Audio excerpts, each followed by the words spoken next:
Silawan Mislaila. So I want to talk about the orgasm, the creative act. So when the man and the woman come together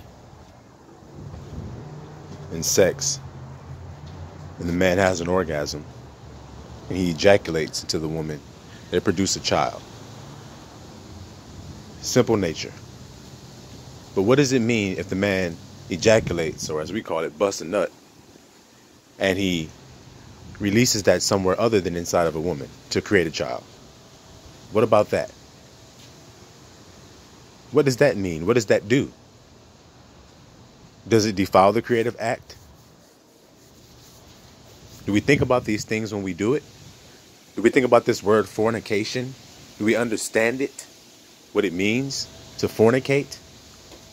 That a man who fornicates sins against his own body. Every other sin is without the body, but fornication is a sin against his own body. So maybe that has something to do with this ejaculation, busting that nut. Maybe there's something more to that than you ever understood. Maybe it's more important than you thought it was. So I'll give you a steak. You can chew on it. Decide what you think of it. Eat the meat, spit out the bones, do whatever with it. But when a man busts that nut, if it can create a child, if it has enough life force energy in it to create life, that spirit energy, what happens to it if it's spilled on the floor, or spilled into a condom, or spilled into a hand? What happens to that spirit that was sent forth? That energy, that life force energy that creates that child. What happens to it when it just goes out into the abyss? When it just goes out into the void, the nothingness. We hear these words like disembodied spirits, demons, a child who's not wanted. We don't connect these things. We don't understand what a waif, an abandoned child. And that concept of busting that nut that creates that child, wasting that on the ground. And we read about that in the scripture, and how the Most High destroyed that man because of that. We just say, wow, okay, there was a man having sex with a woman. This is in the scripture, search it out. A man whose brother had a wife, and the brother died, and so his brother was supposed to raise up seed into him. That's the way it goes in Hebrew culture. So he was supposed to lay with her, and when he laid with her, instead of having a child, he would what we call pull out, and bust his nut on the floor, ground, whatever. And the Most High killed him for that. Do you understand that? We don't even think about it in today's world. We don't understand that. But we do understand that it produces a child. So there must be a life force spirit energy in that thing we call semen. It has to be. Or it couldn't produce life inside of a womb. See, because it's the womb, is there life in there? Or does that thing pass, that egg pass every month until there's a life force energy inserted in there, as we call light, into the darkness? You see? So if you waste that, if you don't put it where it's supposed to be, then that life force energy becomes similar to what we call disembodied spirit energy. Doesn't have a body, which is what he gets from Eve, his mother. That's how we get the body. You see, the egg. You understand now? There's concepts of wasting it, and if you waste it, that it can be a, as they call, disembodied spirit. That concept. How that makes sense when you think of it from the concept of a life force energy being sent into a womb, and how when it's not there, it's sent somewhere else. If you do it on the floor, on someone's back, in a condom, in your hand, what happened to that spirit? Where did he go? He doesn't have a body. Interesting to think about, is it not? When you think about these things we call demons and ghosts and all of these things, you read about in the scriptures that they're unclean spirits. Well, where do unclean spirits come from? Unclean sex acts, maybe? So when we think about sodomy, it's not about just saying, oh, men, sorry that if you loved another man, it's just the way it is, buddy. It's wrong to do it, man. No, it's just that you're wasting the seed. You can't produce a child, so you're creating a disembodied spirit when you do that. A demon, an unclean spirit, an unwanted child, an abandoned child. You see? That is not wanted, because if it was wanted, you'd have put that nut where it was supposed to be, correct? You can't get around it. See, that's what truth does. It cuts all the way through so that you can see things clearly. So they are our children. So maybe those things come back to haunt us when we waste that, brothers. See? Because that means you're doing it in fear. So you create a fear child in the spirit, searching for a body. What did Christ say? An unclean spirit goes forth and goes into somebody, and then he's cast out. And when he's cast out, he goes in dry places searching for another home, and he doesn't find one, so he goes back to where he came from, the first person. And when he sees that it's back all in order, he can get back in there. He takes 7 spirits with him. You see? And his case is worse off than it was in the beginning. So we know these things exist, but we don't know how we're creating them. We don't know how we're involved in it. But he says you sin against your own body when you fornicate. You create little devil yous, little monsters yous, instead of love babies, love childs. Because see, when you're having the sexual act, when you burst that life force out, what we call orgasming or ejaculating in the man, when he does that, he's putting forth whatever it is he feels and thinks. Because that's how we create, what we feel and think. So whatever you feel and think about that act you're doing is what you're creating. You see? So if you feel that what you're doing is shameful, you're creating a shame baby when you bust that nut. But when you're free and doing it lovingly and in truth, see, love and truth once again prevails. When you do it that way, then when you bust that nut, you create a love truth child. You see? Intent when you bust the nut. So everything you do with intentions. So before you bust that nut today, you better think about it. You see? And that's why it feels so good. See, everything is a test, is it not? Everything is a test. But it feels good. So you have to learn how to tame that and put it in its correct perspective.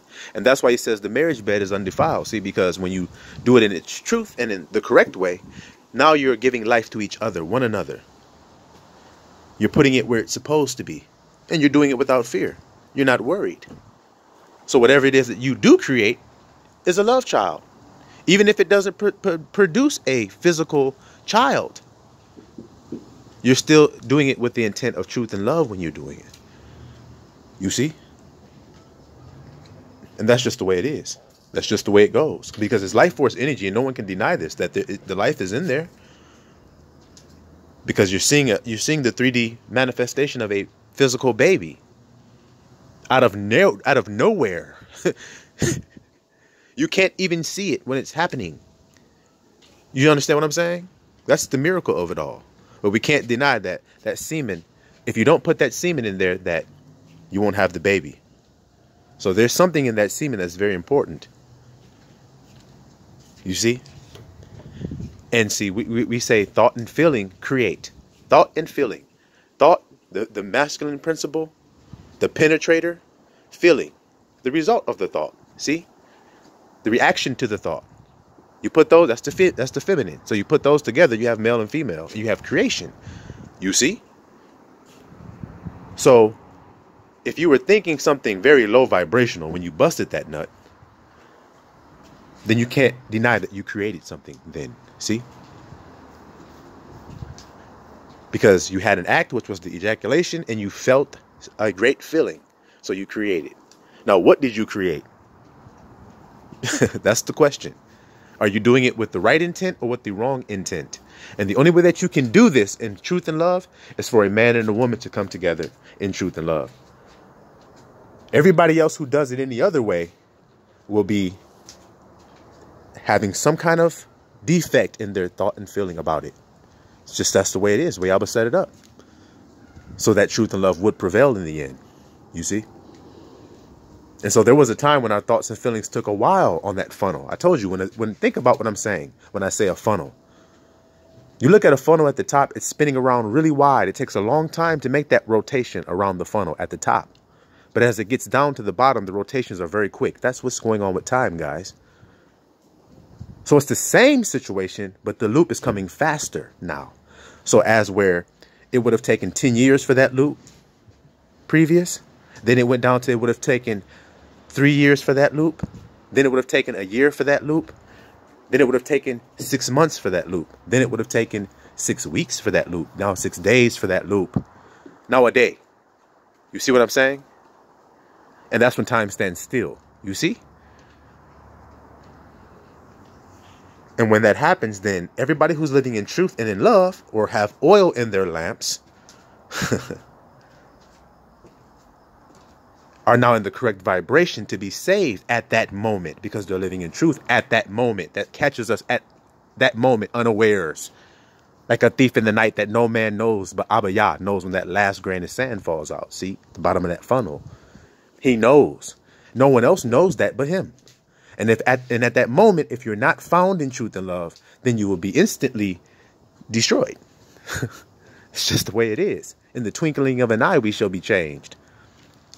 You see? When the male and female energies collide,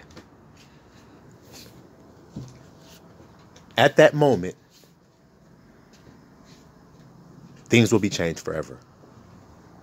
Because truth and love will prevail. There will be no more enmity between the masculine and feminine principles. They will no longer be at war with each other. They will be in love with each other, back in harmony and in balance with one another. So think about your orgasms now. Think about what you do. And the female can do the same. She can do the same. And that's really, when you think about it, the beauty of the multiple orgasm of the woman. When a man takes his time, stops rushing, learns his woman, discovers her properly, then he can produce these feelings in her, and she can do it with intent. So she's having multiple orgasms, she's having great feeling, and she's thinking while she's having these great feelings, she's creating, see? And he's producing these wonderful feelings in her, and she's thinking about the things that they would like to desire, so they're creating them. That's the beauty of the multiple orgasm of the woman. You see? And when it's right, more than likely, when it's right, the man and the woman tend to have simultaneous orgasms. When they are in unison with one another, when they are how to say, yin and yang, then they would normally have simultaneous orgasms. Because they are co-creators, they are co-creating, you see, becoming one. You understand? So it's all about sex. In the beginning, it was darkness. And the Most High said, let there be light. Poof. Those sounds, I-E-A-O-U-A-O-E-A, sounds of creation, right? Let there be light. Sex, orgasm. You see? It's a beautiful thing when you understand it. Then you don't defile it anymore. Put it in its proper place. Because tell me right now that if you were a loving being on this earth, that when you had a child, if you were blessed to have one, that it wasn't about love.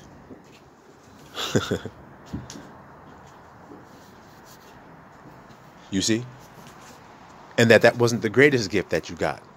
Any man that's a loving man, an honorable man on this earth, if you are blessed to have a child, you're blessed to have a son, is that not your greatest gift, your firstborn son? See? And isn't it about love? You see? And it all came from an orgasm, brother. You can't deny that. If a man's greatest gift is his firstborn son so that he can pass on what he has gained in his life, in every avenue of his life, he can pass that on to a trusted heir, his firstborn son, to carry the torch. Then that all came from an orgasm. Whether you think about it or not, it is. That all came from an orgasm. So how powerful is that thing called an orgasm? You see what they do in this world with the condoms and with the homosexuality and the masturbation and the pornography and all these things to get you as a man to waste that seed, to create disembodied spirits, bring in more of the unclean spirits. You see, that torture and terrorize because they are waifs. They are abandoned souls. They are unwanted children trapped in an abandoned house. That's why the Most High told us not to do that. That's why he killed the man for wasting his seed on the ground with something that seemed so simple and so minuscule. It wasn't. You see? So think about that today. Shalom Yisrael.